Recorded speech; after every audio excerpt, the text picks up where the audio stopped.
చనిపోవు నరునికి మాత్రం కూడా నరునికి ఎందుకు భయపడుతున్నావు? చూడండి ఏమన్నారంట, నేనే మిమ్మును ఓదార్చు వాడు. ఎవరు ఓదార్స్తారంటే మనుషుల దేవుడా? దేవుడే ఓదార్స్తున్నారంటే. దేని నుంచి దేవుడు ఓదార్స్తారంటే చనిపోవు నరునికి మాత్రం కూడా నరునికి ఎందుకు భయపడుతున్నావు అంటే మనం ఎవరికి భయపడుతున్నామంట? దేవునికా లేకపోతే మనుషునికా?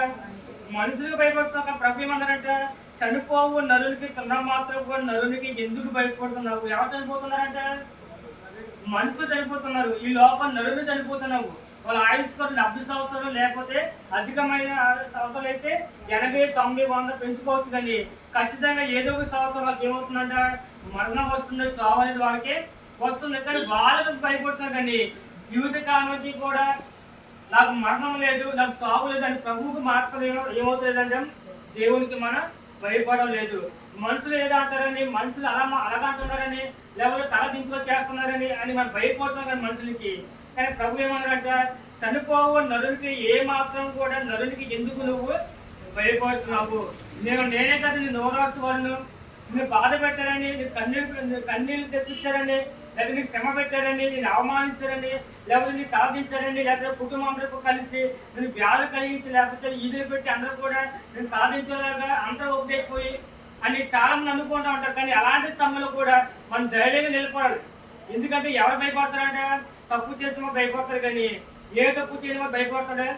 కానీ ప్రభు ఏమంటే నేనే కదా మిమ్మల్ని ఓదార్చు వాళ్ళు, నాకు సహాయం చేస్తారేమో, లేకపోతే మనుషులు సహాయం చేస్తారేమో, లేకపోతే బంధువులు చేస్తారేమో, లేకపోతే రక్తబంధువులు చేస్తారేమో అని మనుషుల మీద సహాయపడుతున్నా. కానీ దేవుడు నాకు సహాయం చేస్తారు అని ఎక్కువ మనం అనుకున్నామా? ఏదైనా మనకు కావాలంటే మనుషులు అడుగుతున్నా, కానీ అది కావాలి, ఇది కావాలి, ఏదైనా చేస్తావా అని మనుషులే పడుతున్నాను. ప్రభు నాకు ఈ బాధ ఉన్న ప్రభు, ఈ చింత ఉన్న ప్రభు, ఈ వ్యాధి ఉన్న ప్రభు, నాకు తీసుకురేమో కాలం నువ్వే గొప్ప దేవుడు అని మనకి ఎప్పుడైనా కన్నీటి మనం ప్రార్థన చేస్తావా?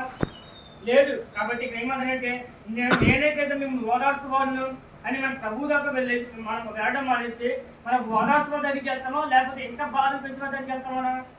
నువ్వు ఓదార్చుకోవడం ఎవరంటే ఎన్నడూ కూడా మనుషులు ఏం చేస్తారంటే ఎన్నడూ కూడా నేను ఏం చేస్తారంటే నిన్ను వాళ్ళ నుంచి తప్పించడం, నీకు ఓదార్చుకోవడం ఎవరు కూడా లేదు. నిన్ను ఓదార్చుకోవడం ఎవరంటే దేవుడే. ఆయన వద్దకు వెళ్ళేసి ఆయనకు మొరపెట్టడం మానేసి, ఆయన ప్రార్థన చేయడం మానేసి, ఓదార్చుకోవాలి లేని వారికి, లేకపోతే నీకు శ్రమ పెట్టేవాడికి, నిన్ను ఇబ్బంది పెట్టేవాడికి, నేను సాధించే వాడికి మనం ఏమవుతాను భయపడతాను. కానీ వ్యవసాయం చేస్తారంట నేనే కదా నిన్ను ఓదార్చుకోవాలను అని ప్రభువు చెప్తుంటే చనిపోవారికి నరునికి మేము భయపడుతున్నావు. నరుడు ఏం చేస్తాడు? ఏమీ చేయలేదు. ఆ జీవితకాలను కూడా దేవుడు ఆయుష్కాలు ఎవరు కూడా ఇవ్వాలి, నీకు ఇవ్వలేదు, నాకు ఇవ్వలేదు. నువ్వైనా చనిపోవాలి, నేనైనా చనిపోవాలి, మనకన్నా పెద్దవాళ్ళు కూడా ఎవరైనా ఏదో రోజు చనిపోవాలి. కానీ చివరికే కూడా మనం భయపడవలసింది ఎవరంటే దేవుడికి మాత్రమే మనం భయపడాలి. చూడండి ఏమన్నారంట, బాధ పెట్టేవాడు నాశనం చేయడకు సిద్ధపడినప్పుడు వాడి క్రోధమును బట్టి నిత్యము భయపడచ్చు. చూడండి ఎవరికి భయపడుతున్నాం అంటే బాధ పెట్టేవాడు నాశనము అంటే మనం ఎవరు బాధపెడుతున్నారంటే మనుషులు బాధపెడుతున్నారు. ఈ రోజు రక్త సంబంధులని, నా వాళ్ళని, వాళ్ళ వాళ్ళని ఎవరు కూడా లేకుండా ఏమవుతుందంటే నేను బాగుంటే చాలు, నేను సంతోషంగా చాలు, నేను తప్పు చేసినా తప్పు చేయకపోలే. కానీ మీరు చాలా మంది భయపడే వాడు కూడా చూసుకోండి. ఇక చూసుకొని ఏ తప్పు చేయని వాడు భయపడుతున్నారంటే అన్ని తప్పు చేసే వారు ఏం చదువుతారంటే తల ఎత్తుకొని అందరి ముందు కూడా గర్వంగా తిరుగుతున్నారు. అంటే వాళ్ళు ఏం చేస్తారంటే ఎలా మాట్లాడినా గొప్పవాడు అని చెప్పుకోవాలని ఆలోచన కలిగి ఉన్నవాళ్ళు. కానీ ఇక్కడ ఏమన్నారంటే బాధ పెట్టేవాడు నాశనమును చేయడానికి సిద్ధపడినప్పుడు వాళ్ళు క్రోధం బట్టి నిత్యం భయపడవచ్చు. అంటే వాళ్ళ పాపం బట్టి, వాళ్ళు చేసే మాటలు బట్టి, వాళ్ళు చెప్పే ఆలోచన బట్టి మనం భయపడుతున్నాం. కానీ దేవునికి మనం ఏమవుతుందంటే గట్టిగా అరిస్తే, కేకలు వేస్తే, లేకపోతే ఏదో అనుకుంటే, ఏదో చెప్పి 10 మంది ఎనమాలు చేస్తే వాళ్ళు భయపడిపోవాలంటావా? భయపడక్కర్లేదు. మనం నిజాయితీ ఏ తప్పు చేయకుండా నీ మీద నీ నమ్మకం అంటే ఎవరికి భయపడతావు అంటే దేవునికి భయపడతావు. అలాంటి సమయంలోనే నేను మనుషులకు భయపడకుండా నేను దేవునికి భయపడాలి కదా.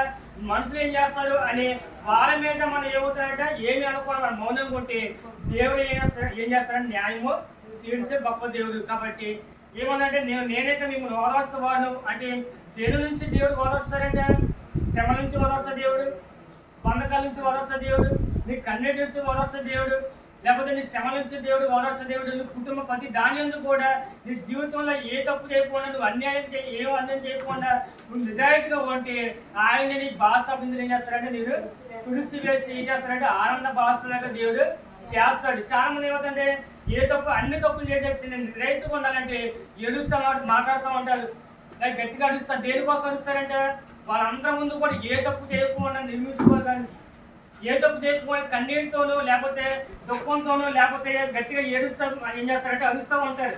అంటే కన్నీటి తెలిస్తే బాధగా మాట్లాడితే ఏ తప్పు చేయకుండా న్యాయం తెలుస్తారా? దేవుని తెలుసు, న్యాయం ఏదో అన్యాయం ఏదో దేవుని తెలుసు. చాలా మంది ఈ లోకం తీర్పు కోసం చూస్తున్నారు, కానీ పై లోకం తీర్పు, ఈ లోకం తీర్పు ఏం చేస్తారంటే తప్పించుకోవచ్చు.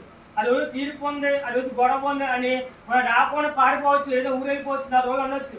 కానీ పరలోక రాజ్యంలో ఒక తీర్పు ఉంది, ఆ తీర్పు నువ్వు తప్పించుకోలేవు. కాబట్టి ఈ తీర్పు కోసం భయపడకపోవడానికి నీకు సంబంధం లేదు. కానీ పరలోక రాజ్యంలో తీర్పు ఉంది, కాబట్టి ఆ తీర్పు నుంచి తప్పించుకోవాలంటే ఎలా ఉండాలంటే మనం నీతిమంతులుగా ఉండాలి, పరిశుద్ధిగా ఉండాలి. ఎవరేమన్నా ఏమనకుండా మనం మౌనంగా ఉన్నప్పుడే మనం ఏం చేస్తారంటే దేవుడు నిన్ను ఓదార్చే దేవుడు.